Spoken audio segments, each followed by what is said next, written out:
balik lagi sama kita di Kupas Berita. Jadi di Kupas Berita kali ini kita mau bahas sesuatu yang benar-benar memprihatinkan ya, sedih ya. Lagi-lagi mencoreng dunia pendidikan. Ya, jadi kalau penonton tahu baru-baru ini ada peristiwa jadi santri dia merokok bang, ketahuan ngerokok. Anak-anak nih ya, santri dia ketahuan ngerokok dan dia dihukumnya itu dengan cara disiram sama air cabai. Punggungnya. Jadi disiram pakai air cabai, tapi sebelum disiram pakai air cabai dia digundulin dulu. Dicubit pipinya. Jadi ada 4 orang bang, mungkin 3 orangnya ini cuma pakein cabai di mulutnya gitu loh, karena kan ngerokok. Kalau menurut aku sih itu kayak oh ya udah gitu kan.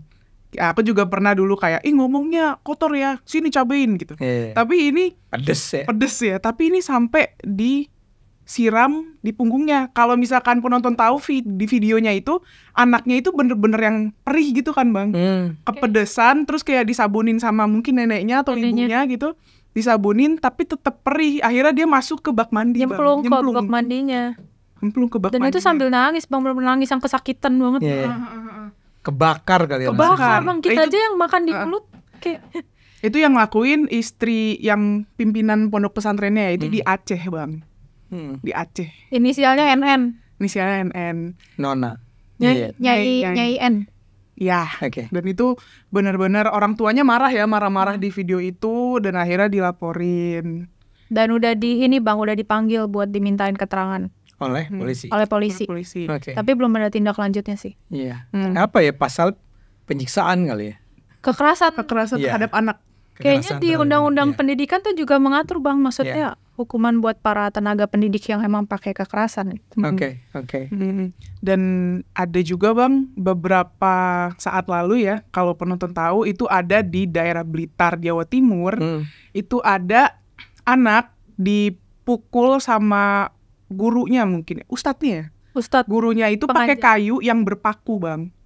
Jadi anaknya ini nih kronologinya, anaknya ini abis selesai olahraga setelah sholat subuh. Jadi abis sholat subuh dia olahraga gitu kan, dan mungkin dia emang rada telat kali ya buat sholat duha. Karena rada telat dipukul pakai kayu yang ternyata ada pakunya bang. Nancep lah di kepala belakangnya bang, 3 cm. Akhirnya meninggal. Itu 13 tahun. Kalau yang tadi kan anak 15 tahun ya, ini 13 tahun. Dan itu lagi-lagi mengatasnamakan kedisiplinan ya, maksudnya. Tapi ini bang, kan ini gila ya, maksudnya belum ada rentang sebulan, bahkan belum ada rentang 2 minggu, kayak berentet gitu. Dan maksudnya sadis gitu loh menurut aku. Dan kalau balik lagi ke yang yang tadi disiram cabai itu, pas orang tuanya ngelapor ke pihak pesantren ya bang, pesantrennya bilang ini kan buat kebaikan anaknya, biar disiplin, biar tidak merokok gitu. Dan yang aku lihat dari yang peristiwa satunya lagi yang memang dia dipukul pakai kayu itu juga karena telat untuk sholat duha gitu, habis olahraga telat. Dan itu mengatasnamakan kedisiplinan gitu bang. Ya, jadi memang salah satu yang mengganggu kita adalah bahwa kita sebelumnya sudah juga pernah bicara ya di acara ini tentang betapa kekerasan menjadi sesuatu yang melekat dalam pendidikan di pesantren. Ya, ini berulang kali kita mendengar kasus-kasus serupa. Jangan-jangan sebetulnya ini adalah cuma puncak dari gunung es ya. Saya juga pernah wawancara seorang siswa dari pesantren, lulusan pesantren yang bicara tentang bahwa wah itu sih kayak sesuatu yang memang dianggap kan normalitas di sana. Jadi sudah mengalami normalisasi sehingga sangat mungkin terjadi kekerasan demi kekerasan, tapi orang-orang yang menjadi korban kekerasan selama ini atau di berbagai tempat tersebut nggak pernah ngadu aja, nggak pernah terungkap. Ini kan yang satu kan seperti Anda bilang, siapa sih yang nyiram air cabai ke tubuh anak kecil kan? Itu kan extraordinary, luar biasa. Makanya dia muncul, apalagi memang dengan sengaja itu dimunculkan di TikTok kalau nggak salah kan. Itu satu. Kedua, yang pakai kayu tadi yang seperti kamu ceritakan, itu juga sebuah peristiwa yang luar biasa. Sehingga apa yang kita dengar adalah peristiwa-peristiwa luar biasa. tadi Cindy mengatakan belum 2 minggu, belum 3 minggu, nanti bulan depan kita mendengar lagi di pesantren yang lain terjadi kekerasan lagi. Sehingga kita mulai curiga, atau kita layak nih curiga bahwa, bukan curiga sih sebenarnya, barangkali kita bisa menyimpulkan bahwa memang tradisi kekerasan ini terlalu terbiasa terjadi. Namanya juga tradisi ya. Jadi sesuatu yang terlalu apa? Jadi sesuatu yang turun-temurun lah. Turun-temurun dari generasi ke generasi, itu bahkan dianggap sebagai sesuatu ya lumrah lah. Jadi kalau terutama ini ya barangkali kan sekarang kalau Anda sebagai orang tua mau mengirimkan anak-anak ke pesantren, Anda harus ingat juga nih bahwa ada reputasi buruk nih mengenai pesantren di berbagai tempat. Sehingga pertanyaan besar kita adalah kenapa ya gitu ya. Saya antara lain berpikir tentang ya di satu sisi adalah dia menurun ya, dia menjadi sesuatu yang terinternalisasi di lembaga-lembaga tersebut. Tapi di sisi lain barangkali ini ada kaitannya. Penonton silahkan bila mau tidak, kalau tidak setuju ya kirimkan juga komentar Anda, silahkan. Itu ada kaitannya saya rasa dengan fakta bahwa sekolah ini kan, sekolah seperti pesantren ini, guru-gurunya, para pengajarnya itu tidak diwajibkan datang dari lembaga-lembaga yang atau tidak diwajibkan memiliki pengalaman pendidikan mendidik, pengalaman sebagai guru, pengalaman sebagai orang yang menjadi kiai di pesantrennya. Bisa jadi, dan saya duga iya ya, orang-orang yang mengajar itu adalah orang-orang yang sekedar mau mengajar, atau dia tertarik mengajar, atau dia merasa punya panggilan hati nuraninya untuk mengajar, dan dia menjadi guru. Padahal kan untuk bisa menjadi guru itu tidak bisa sekedar kita mengandalkan keinginan dia. Jadi apa? Karena dia ingin menjadi guru maka dia menjadi guru. Dia seharusnya itu punya pelatihan, punya pendidikan, ya. Jadi ketika dia tidak memiliki pengetahuan yang cukup tentang bagaimana cara mengajar yang baik, dia bisa saja tuh, kalau dalam pandangan saya ya, bisa saja melakukan hal-hal yang sebetulnya tidak pantas dilakukan oleh seorang guru atau seorang pendidik, ya. Jadi barangkali jawabannya adalah kita harus minta agar mulai, nggak tahu mulai sekarang, mulai kapan gitu ya. Selain harus ada kontrol terhadap cara mendidik para kiai itu, ya, tapi juga perlu ada pendidikan, perlu ada upaya untuk memperbaiki kualitas mengajar mereka. Karena misalnya gini, penonton Cindy ini adalah lulusan dari UNJ ya? Iya, UNJ. Nama sekolah, nama programmu apa? Program apa ya, lupa.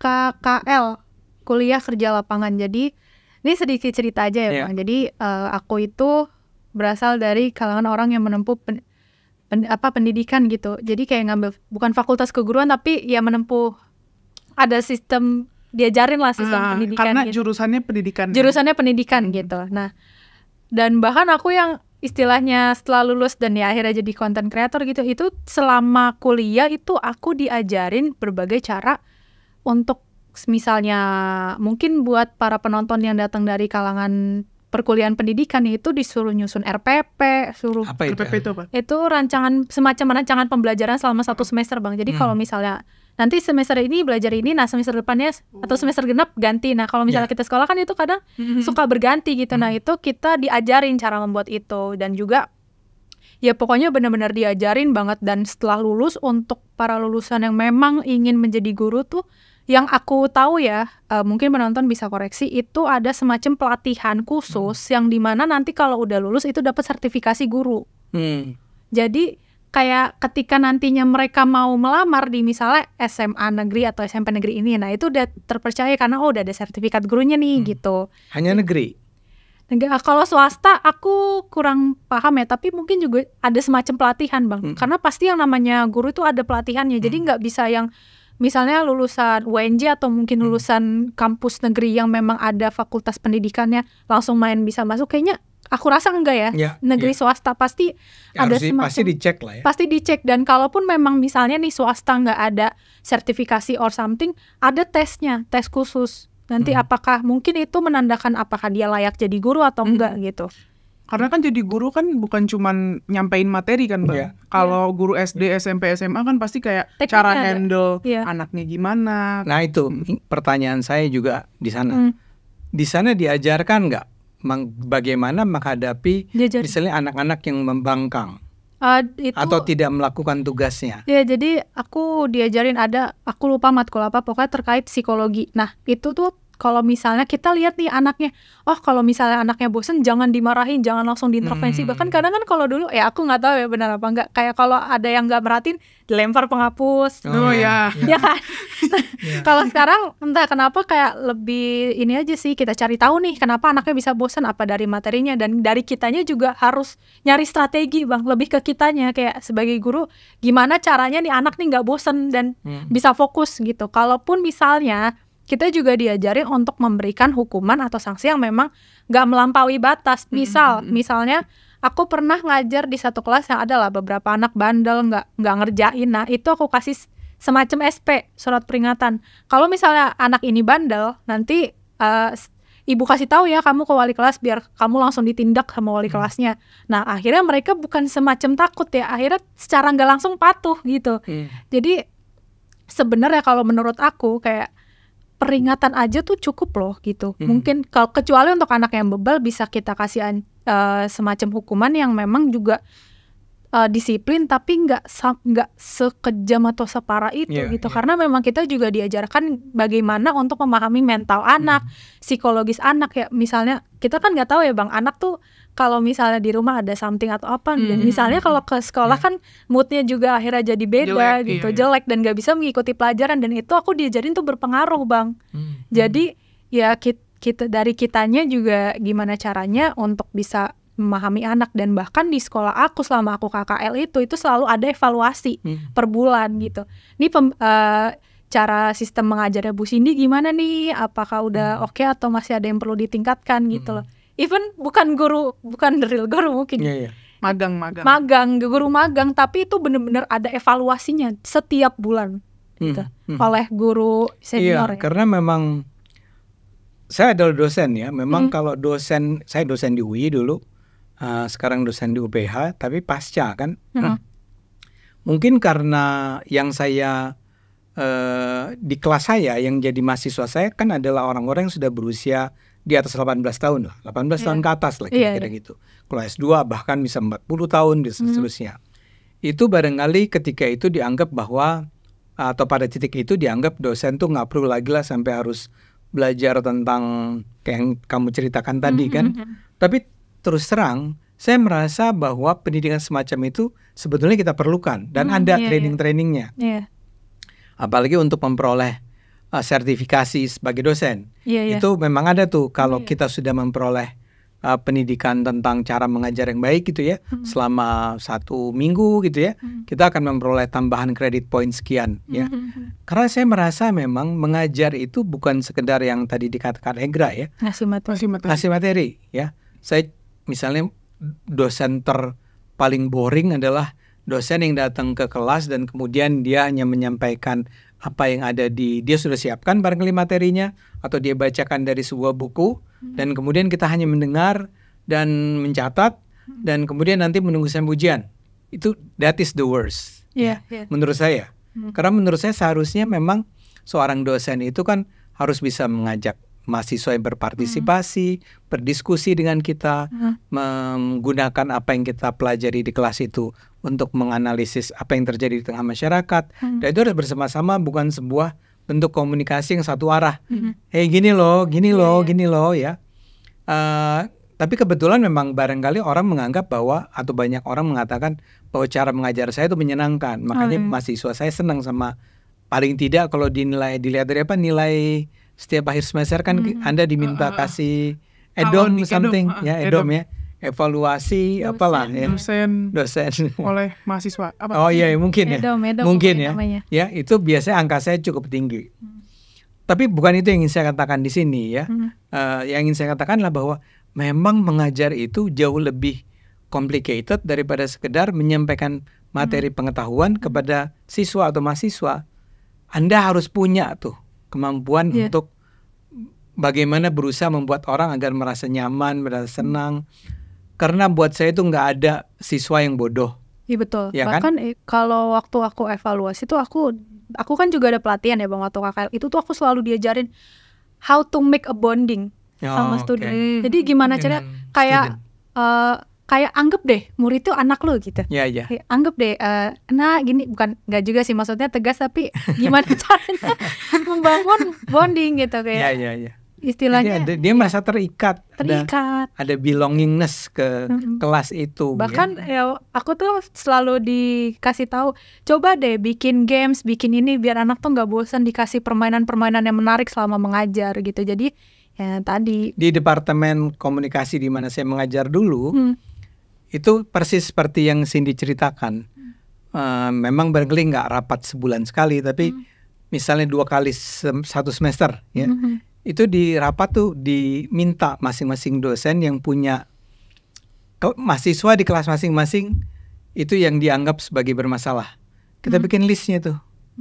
Dan biasanya emang namanya itu lagi gitu. Misalnya di kelas saya Cindy, di kelasnya Egra Cindy juga. Ini anak emang perlu diajar. Enggak ada yang berubah nih. Nah, artinya apa?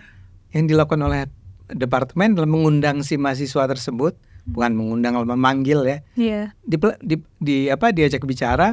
Kalau perlu dipertemukan dengan konselor tuh, psikolog ya. Untuk memahami, kan bisa lulus ke UI kan harusnya pinter kan, tapi kok ini angkanya 3, angkanya 2 segala macam, ini pasti ada masalah deh. Dan kadang-kadang ditemukan lah ada begitu banyak masalah-masalah pribadi yang berpengaruh terhadap prestasinya. Nah, menurut saya kasus yang tadi juga itu kan pasti anak bandel itu. Saya yakin yang dicabein itu, itu bandelnya setengah mati, gurunya sampai mendendam ya. Bahkan kamu bilang apa? Cabenya diapain? Diulek atau di blender dulu. Mungkin gurunya tiap hari. Jadi ada effort pasti kan?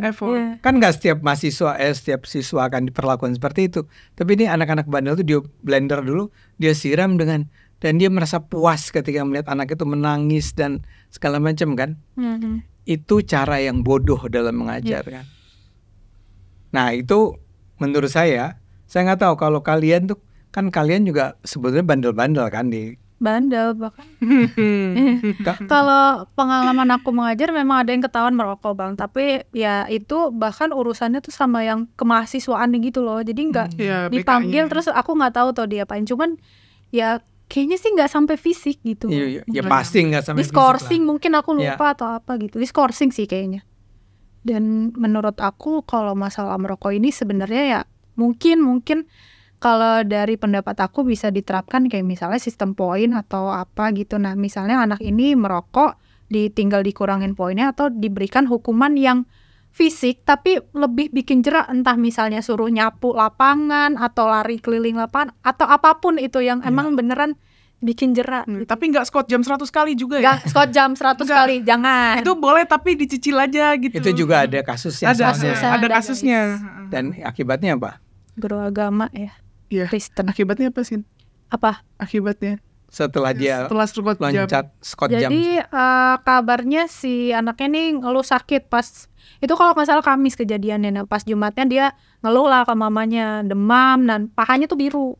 Nah bengkak gitu kan. Nah akhirnya dibawa ke rumah sakit tuh demamnya makin tinggi, makin parah sampai akhirnya meninggal kalau nggak salah tanggal 26 September kemarin. Dan anaknya sekitar masih usia 15-an tahun. Nah, jadi itu lagi-lagi menunjukkan betapa bahayanya ya. Ada orang-orang yang memilih yang menjadi guru, padahal dia tidak punya sedikit pun atau tidak punya hati. Passionnya dan kesabaran menghadapi ada begitu banyak siswanya yang ya kan dari 30 siswa di kelas ya. Misalnya hanya 30 nih ya. Kan ada yang 50, ada yang 70 kan. Ini 30 aja. 30 itu ada levelnya, ada yang orang tuanya sangat sayang sama anaknya, sampai yang barangkali tidak pernah ketemu sama orang tuanya, yang mainnya sama kelompok preman, sampai yang mainnya di kelompok-kelompok studi. Kita nggak bisa samakan tuh 30 orang itu. Kita nggak bisa hanya yang kita beri perhatian secara khusus adalah hanya anak-anak yang pintar, anak-anak yang baik. Karena justru yang lebih perlu kita perhatikan secara lebih adalah mereka yang nilainya buruk, mereka yang bandel. Nah, kalau apa yang terjadi di pesantren tersebut atau di pesantren tidak ada pendidikan buat para pengajarnya, termasuk kepada para kiainya, bagaimana cara mengajar yang benar, bayangkan ya betapa banyak akan terjadi kekerasan demi kekerasan di pesantren tersebut, dan korban-korbannya akan semakin banyak. Jadi memang menurut saya tidak ada pilihan lain. Sebenarnya harus ada pembenahan secara sangat serius. Apakah dari Kementerian Agama, apakah dari Kementerian Pendidikan dan Kebudayaan terhadap pesantren-pesantren di Indonesia. Bahkan keduanya gitu loh. Misalnya mencari jalan tengah gimana nih biar pesantren ini bisa menjadi lembaga pendidikan yang nggak menimbulkan stereotip atau stigma negatif terus gitu loh. Jadi orang tua bisa tetap menyekolahkan anaknya di pesantren dengan aman dan ya tentunya kayak tetap menghasilkan SDM yang berkualitas. Kan orang, kalau saya jadi orang tua, saya muslim, saya orang tua, saya menempatkan anak saya di pesantren, kira-kira menurut Anda kenapa? Agar anaknya lebih berakhlak. Karena harapan kita kan itu pasti agama. Namanya pesantren tuh pasti nggak cuma ilmu pengetahuan umum yang diberikan, tapi juga ilmu pengetahuan agama. Tapi ternyata guru-gurunya adalah bukan guru-guru yang memang layak mengajar. Saya nggak mau bilang ini semua pesantren ya. Enggak. Banyak pasti pesantren yang baik ya. Kita bisa sebut beberapa nama ya. Tapi maksud saya adalah kalau ini memang betul-betul tidak dikelola secara sungguh-sungguh, tidak dikelola dengan teori-teori pendidikan yang baik, saya khawatir lembaga pendidikan Islam ini itu akan membawa murid-muridnya ke arah yang bukan menjadi lebih baik, tapi menjadi lebih buruk, ya. Dan ini membawa nama buruk juga buat Islam. Oh, ternyata kualitas pendidikan lembaga-lembaga pendidikan Islam tuh serendah itu, sejahat itu. Soalnya saya nggak pernah dengar ya kali ya, saya minta maaf. Kita mendengar hal yang sama terjadi secara sering terjadi di lembaga pendidikan misalnya Kristen atau Katolik, Hindu, Buddha, tapi terutama yang banyak di Indonesia kan sekolah-sekolah Kristen ya, Kristen dan Katolik. Saya tahu bahwa mereka disiplinnya kuat, karena kamu di Katolik kan? Ya, aku Katolik SD dan SMA-nya, dan aku pernah dapat nilai di bawah KKM, aku disuruh lari keliling lapangan. Iya, karena kan memang mereka kan melakukan kekerasan kan atas nama disiplin. Tapi yang aku tahu ya, yang aku tahu, mungkin penonton juga tahu, yang terkenal kedisiplinannya itu sekolah Katolik. Iya, jadi itu kayak kalau yang pengalaman aku yang lari keliling lapangan tuh akhirnya memacu aku dan teman-teman untuk gila nih harus di atas KKM nih gitu, minimal 80 kayak gitu-gitu. Jadi nilai. Kalau nggak KKM lari lagi gue gitu. Kalau kan. KKM matpel ini lari lagi gue, males banget deh sih gitu kan. Iya. Nggak ngerti kan ya kenapa orang harus sampai harus menyiram air cabai atau melempar pakai balok. Dan ini pengalaman aku, Bang. Ada jadi beberapa teman aku yang memang ketahuan merokok. Dan itu dia dijemur di bawah lapangan, dan itu sampai jam istirahat itu masih harus dijemur dan diliatin sama anak-anak adik-adik kelas. Tapi setelah after Dia kelas berapa nih? Waktu itu aku kalau nggak salah kelas 2 SMA. Dan itu dijemur tuh, diliatin kan sama adik-adik kelas. Terus ya paling malu doang sih. Malu dijemur aja soalnya Bang, dijemur. Ya dijemur panas-panas kan lumayan. Lumayan, tapi pas sudah jam istirahat udah diboleh ini gitu. Iya. Dan dikasih surat peringatan, aku ingat banget tuh. Ya kalau saya akui saya sekolah negeri, tapi kan zaman jauh di atas kalian. Zaman saya sih saya masih ditampar. Kalau dipakai balok sih nggak pernah ya. Tapi masih ditampar. Itu extraordinary juga. Itu kalau yang pakai balok itu pengakuan yang Bang Ade wawancara yang pakai balok. Oh iya. Tapi itu kakak kelas. Dan sapu. Kakak santri. Ya. Jadi emang kita harus perangi kekerasan di lembaga pendidikan manapun. Tapi buat saya itu salah satu lembaga yang harus diberi perhatian khusus adalah pesantren. Dan memang untuk mungkin jadi bahan evaluasi bagaimana caranya untuk menata lembaga pendidikan ini agar lebih baik ke depannya. Dan kalau misalnya ini nggak ditata tuh nggak kebayang sih Bang, maksudnya ini sebulan, bahkan nggak nyampe sebulan tuh udah 2 kasus gitu, kayak gimana ke depan. Ini yang ketahuan ya? Ini yang ketahuan. Iya. yang nggak ke-up nggak tahu lah berapa banyak gitu. Oke. Aduh, jangan lagi-lagi. Oke, mungkin itu aja yang bisa kita bahas di Kupas Berita kali ini. Kalau misalkan penonton ada ide-ide, Kak, mau bahas ini, Kak, boleh komen di bawah. Jangan lupa like, comment, subscribe. Jangan lupa apa, Cindy? Oh iya, kalau para penonton ada pengalaman apapun yang berkaitan dengan topik yang kita bahas ataupun topik-topik Kupas Berita sebelumnya, boleh banget menghubungi sosial media kami. Ya, tapi kalau tadi kan Bang Ade bilang kalau misalkan ada yang nggak setuju boleh komen. Nah, penonton juga boleh tuh bisa komen di bawah, tapi pakai data ya. Ya, oke, mantap. Stay tune terus di episode Kupas Berita berikutnya. Bye bye. Bye bye.